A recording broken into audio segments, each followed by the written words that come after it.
और आईटीसी आप सब लोग जानते हैं, बहुत ज्ञान देने की जरूरत नहीं है कि ये मेजर बिजनेस इनका सब जानने के बाद भी नहीं चलता।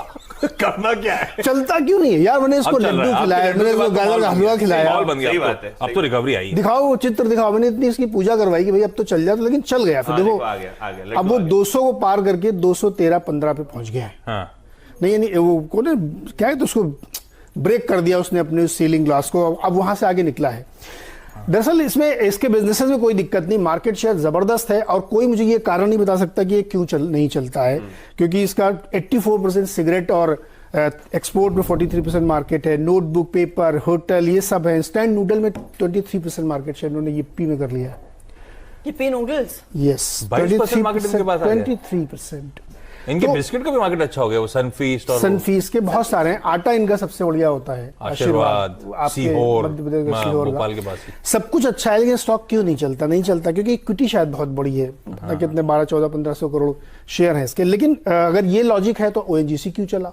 वो भी तो सेकंड लार्जेस्ट इक्विटी वाला। और इस इक्विटी पे रिटर्न रेशियो वगैरह तो दे अच्छे हैं, एक्चुअली बहुत अच्छा डिविडेंड देते हैं। प्राइवेट सेक्टर की बेस्ट कंपनी है जो आपको बढ़िया डिविडेंड देती है। फंडामेंटली बहुत स्ट्रांग कंपनी है। कितना कैश इनके पास, रिजर्व इनके पास 57,000 करोड़ का रिजर्व पड़ा हुआ है, कैश पड़ा हुआ है, डेट 200 करोड़ का, मतलब नेग्लिजिबल है।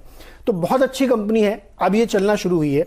मैनेजमेंट को भी ये रियलाइज हुआ। एक इंटरेस्टिंग स्टोरी है इसमें कि मैनेजमेंट से बहुत लोगों ने पूछा कि स्टॉक नहीं चलता आपका, सब कुछ अच्छा आप कर रहे, फिर क्यों नहीं चलता? तो उन्होंने कहा मुझे भी नहीं पता क्यों नहीं चलता, आप लोग बताइए क्यों नहीं चलता।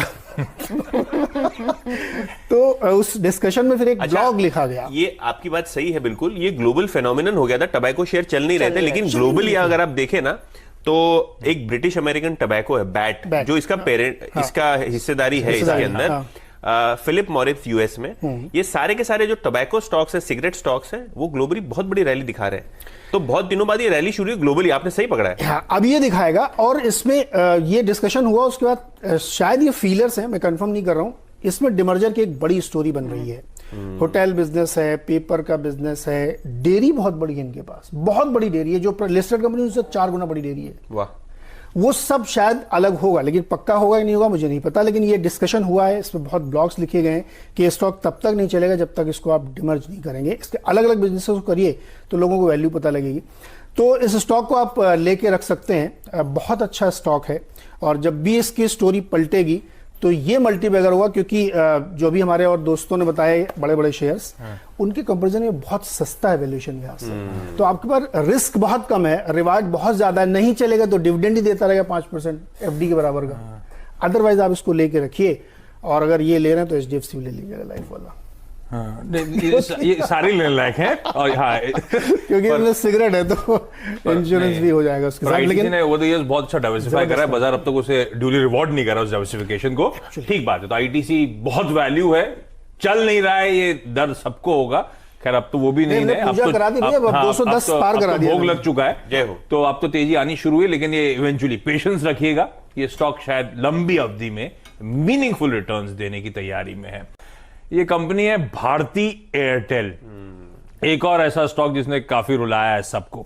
पर ऑफ लेट आपने नोटिस करा हो तो सब्सक्राइबर्स गेन करना शुरू करा है, रेवेन्यू मार्केट शेयर इंप्रूव करना भारती एयरटेल ने ऑलरेडी शुरू कर दिया है। अब एक तो सब जानते हैं कि मार्केट शेयर का बैटल इस इंडस्ट्री में बहुत इंटेंसिफाई कर चुका है, पर फिर भी इसका रेवेन्यू मार्केट शेयर अब 32% पर है। इस साल की पहली छमाही में 1% मार्केट शेयर और गेन करा इसने।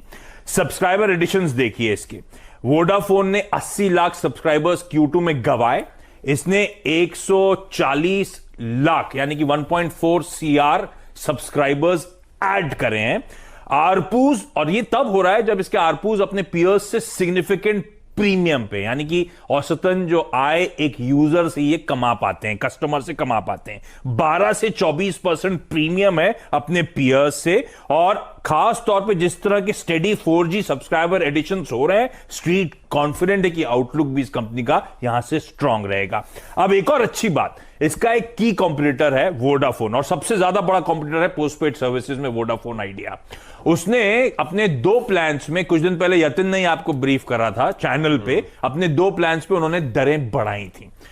उसके बाद से उम्मीदें जागना अब स्ट्रीट पे शुरू हो चुकी हैं। हालांकि भारती ने अब तक फॉलो सूट नहीं करा है, लेकिन अब माना जा रहा है कि दरें इवेंचुअली यहां से बढ़ती हुई नजर आएंगी, बहुत इमिनेंट है। कि यहाँ पे प्राइस हाइक्स लेंगी सारी कंपनीज, तो वो बहुत बड़ा पॉजिटिव होगा। स्टॉक 500 पे चल रहा है, साल के हाई 611 के थे, तो अच्छा खासे करेक्शन के साथ अभी भी अवेलेबल है। और ब्रोकरेजेस जैसे यतिन बता रहे थे उनके स्टॉक को लेकर, ब्रोकरेजेस भारतीय एयरटेल पे बहुत रीसेंट जो ब्रोकरेज रिपोर्ट्स आई हैं, सीएलए से 715, मोतीलाल 650, गोल्डमैन सैक्स भी 635, इस तरह के भाव। तो 600 650 से लेके 700 750 तक के टारगेट्स ब्रोकरेजेस के आ रहे हैं। तो एक ऐसी कंपनी जिसकी बहुत स्ट्रांग अर्निंग्स का आउटलुक है, पोटेंशियल टैरिफ हाइक्स नजर आती हैं, बहुत वेल कैपिटलाइज्ड बैलेंस शीट है, उसको लेकर अब बाजार कंसर्न बिल्कुल भी नहीं है। बहुत तगड़े फ्री कैश फ्लो जनरेशन होंगे और स्ट्रांग कॉम्पिटिटिव पोजीशनिंग होती चली जा रही है। मुझे लगता है भारतीय एयरटेल को भी रडार पर रखना है, इन लेवल्स के आसपास शायद पोर्टफोलियो में रखना है। एक और बात है, भारतीय एयरटेल की एक बेस्ट बात यह है कि इनका फोकस प्रीमियम कस्टमर पे ज्यादा है। तो जब मंथली नंबर्स आते हैं तो नंबर घटे बढ़े उससे फर्क नहीं, उसमें ये देखना जरूरी होता है कि इन्होंने किस कस्टमर को रिटेन कराया है, एंटरप्राइज क्लाइंट्स पे एग्जैक्टली, क्योंकि मोटा आरपू वहीं से आता है ना, तभी तो ये बार बार आगे बढ़ के आउटलुक देते हैं कि हमारा आरपू इतना हो जाएगा, क्योंकि प्रीमियमाइजेशन बहुत ज्यादा है इसमें, और वो इसका यूएसपी है भारतीय। इसमें एक्चुअली में एक आशीष बड़ा ट्रिगर मैं कहना चाहूंगा, एमएससीआई की बड़ी रीबैलेंसिंग यहाँ हो सकती है। देखिए कंपनी की जो एक सब्सिडरी है डीटीएच की, जो एयरटेल डीटीएच है, उसमें सरकार ने 100% एफडीआई का जो सेक्टर का जो कैप है वो बढ़ा दिया था, 100% कर दिया था, लेकिन भारती का पेपर वर्क बाकी था। भारती के अंदर एफडीआई लिमिट 100% है, लेकिन डीटीएच में क्योंकि इन्होंने अर्जी नहीं दी है, वो एप्लीकेशन प्रोसेस में है, वो डीटीएच की सब्सिडी 49% पे रहेगी। और क्योंकि आपकी सब्सिडी 49% एफडीआई एफआई लिमिट पे है, तो आपकी पेरेंट की भी वही लिमिट गिनी जाती है टेक्निकली। तो इसके वजह से एमएससीआई ने वेट कर दिया इसका, क्योंकि आपकी डीटीएच का पेपर वर्क पूरा नहीं हो पाया था तभी तक, जब अभी अंडर प्रोसेस है वो, तो अंडर प्रोसेस है और वो किसी भी वक्त आ सकता है, क्योंकि सरकार ने जो है अधिनियम लागू कर दिए हैं। जो 49% है वो ऑटोमेटिक रूट है, 51% अप्रूवल रूट है। तो आप गवर्नमेंट को अप्लाई करिए, वो अप्रूव कर देंगे आपके डीटीएच का, पेरेंट का भी बढ़ जाएगा, पेरेंट का 100% हो जाएगा। जो पहले 74 था, 74 वाला 49 कर दिया, एनएसडीएल की वेबसाइट पे आप देख सकते हैं, और वो 49 वाला 100 जब हो जाएगा तभी बिलियंस ऑफ डॉलर्स की रिबैलेंसिंग का अनुमान जो है मार्केट लगा रहा है। ये बड़ा ट्रिगर हो सकता है। एंट्री बैरियर बहुत जबरदस्त है, किसी नए प्लेयर के आने की गुंजाइश नहीं है एक डेकेड तक, क्योंकि बहुत कैपेक्स लगता है, बहुत इंटेंसिव बिजनेस है, पैसा बहुत लगता है इसमें। तो दो ही प्लेयर बचे हैं, ये जियो और भारती। केवाईसी हो रहा है मुझे लगता है। एंट्री बैरियर की वजह से मुझे लगता है भारतीय और दूसरे जो जियो है उसको बहुत फायदा होगा। तो दो ही प्लेयर है तो आपके पास ऑप्शन नहीं।